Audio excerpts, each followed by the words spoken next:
ಇನ್ನು ಇದೆಲ್ಲದರ ನಡುವೆ ಸಂಪುಟಕ್ಕೆ ನಾಗೇಂದ್ರ ಅವರನ್ನ ಸೇರ್ಪಡೆ ಮಾಡಿಕೊಂಡಿರುವಂತಹ ವಿಚಾರಕ್ಕೆ ಸಂಬಂಧಪಟ್ಟಂತೆ ವಿಪಕ್ಷಗಳು ಕೆಂಡ ಕಾರ್ತಾ ಇವೆ.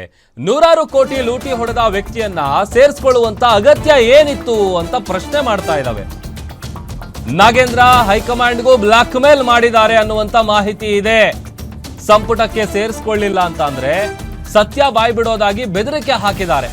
ಹಾಗಾಗಿ ನಾಗೇಂದ್ರ ಅವರಿಗೆ ಸಚಿವ ಸ್ಥಾನ ಕೊಟ್ಟಿದ್ದಾರೆ ಅನ್ನುವಂತ ಮಾಹಿತಿ ಇದೆ. ನಾವು ಸದನದ ಹೊರಗೂ ಒಳಗೂ ಹೋರಾಟ ಮಾಡ್ತೀವಿ ಅಂತ ಬಿಜೆಪಿಯ ರಾಜ್ಯಾಧ್ಯಕ್ಷ ಬಿ.ವೈ. ವಿಜಯೇಂದ್ರ ಅವರು ಹೇಳಿಕೆ ಕೊಟ್ಟಿದ್ದಾರೆ. ಕೋರ್ಟ್ ಆದೇಶವನ್ನ ಧಿಕ್ಕರಿಸಿ ದೆಹಲಿಗೆ ಹೋಗಿ ಬಂದಿದ್ದಾರೆ. ಅಂಗೈ ಹುಣ್ಣಿಗೆ ಕನ್ನಡಿ ಬೇಕಾ? ನಾಗೇಂದ್ರ ವಿಚಾರದಲ್ಲಿ ನಾವು ಹೋರಾಟ ಮಾಡ್ತೀವಿ, ಇದೊಂದು ಭ್ರಷ್ಟ ಸರ್ಕಾರ, ಸದನದಲ್ಲಿ ತಕ್ಕ ಪಾಠ ಕಲಿಸ್ತೀವಿ, ಬಿಸಿ ಮುಟ್ಟಿಸ್ತೀವಿ ಅಂತ ವಿಪಕ್ಷ ನಾಯಕ ಆರ್ ಅಶೋಕ್ ಅವರು ಕೂಡ ಕಿಡಿಕಾರಿದ್ದಾರೆ.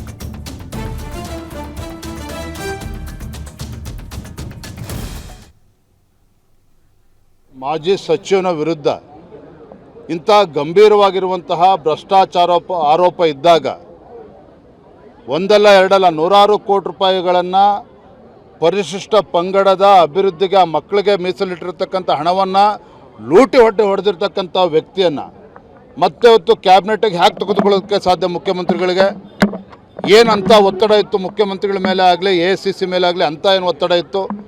ನಮಗೆ ಇರುವಂಥ ಮಾಹಿತಿ ಪ್ರಕಾರ ಅವರು ಏನು ನಾಗೇಂದ್ರ ಅವರು ಕಾಂಗ್ರೆಸ್ ಹೈಕಮಾಂಡನ್ನು ಕೂಡ ಬ್ಲ್ಯಾಕ್ ಮೇಲ್ ಮಾಡಿದ್ದಾರೆ, ಹೆದರಿಸಿದ್ದಾರೆ. ನಾವು ಸತ್ಯವನ್ನೆಲ್ಲ ಕೂಡ ಮಾಧ್ಯಮದಿಂದ ಬಿಚ್ಚಿಡಬೇಕಾಗ್ತದೆ, ನನ್ನನ್ನು ಕ್ಯಾಬಿನೆಟ್ ತೆಗೆದುಕೊಳ್ಳದೇ ಇದ್ದರೆ ಈ ರೀತಿ ಬೆದರಿಕೆ ಹಾಕಿದ್ದಾರೆ ಅನ್ನೋ ಮಾಹಿತಿ ಕೂಡ ಕಾಂಗ್ರೆಸ್ ವಲಯದಲ್ಲೇ ಇವತ್ತು ಚರ್ಚೆ ಆಗ್ತಾ ಇದೆ. ಭಾರತೀಯ ಜನತಾ ಪಾರ್ಟಿ ಸದನದ ಒಳಗಡೆನೂ ಕೂಡ ನಾವು ಹೋರಾಟವನ್ನು ಮಾಡ್ತೇವೆ, ಸದನದ ಹೊರಗಡೆ ರಾಜ್ಯಾದ್ಯಂತ ಇದ್ರ ಬಗ್ಗೆ ಹೋರಾಟವನ್ನು ಮಾಡಬೇಕು ಅಂತ ತೀರ್ಮಾನ ಮಾಡಿದ್ದೇವೆ. ಯಾವುದೇ ಕಾರಣಕ್ಕೂ ಪರಿಶಿಷ್ಟ ಪಂಗಡದಕ್ಕೆ ಅವರ ಅನ್ನವನ್ನು ಕಸ್ಕೊಂಡಿರ್ತಕ್ಕಂಥ ನಾಗೇಂದ್ರ ಅವ್ರನ್ನ ಕ್ಯಾಬಿನೆಟ್ನಲ್ಲಿ ಮುಂದುವರಿಸಬಾರ್ದು. ಇದನ್ನು ನಾವು ಮತ್ತೆ ಆಗ್ರಹವನ್ನು ಪಡಿಸ್ತಾ ಇದ್ದೇವೆ. ಅದ್ರ ವಿರುದ್ಧ ನಾವು ಹೋರಾಟವನ್ನು ಕೂಡ ಮಾಡ್ತೇವೆ.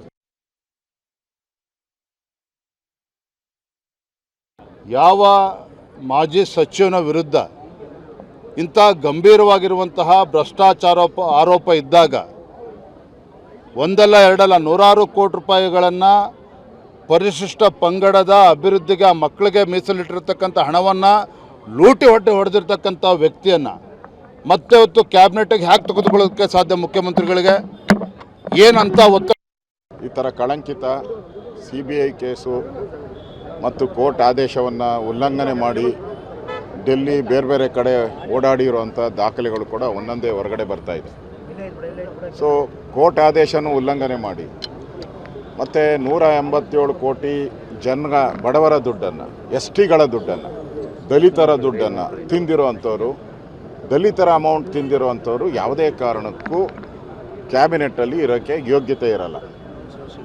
ಆದ್ದರಿಂದ ಮೋಸ್ಟ್ಲಿ ಸಿದ್ದರಾಮಯ್ಯನವರು, DK ಶಿವಕುಮಾರ್ ಅವರು ನಾಗೇಂದ್ರ ಬೆದರಿಕೆ ಹಾಕಿದ್ದಾರೆ ಅಂತ ಅವ್ರನ್ನ ಸೇರಿಸ್ಕೊಂಡಿದ್ದಾರೆ.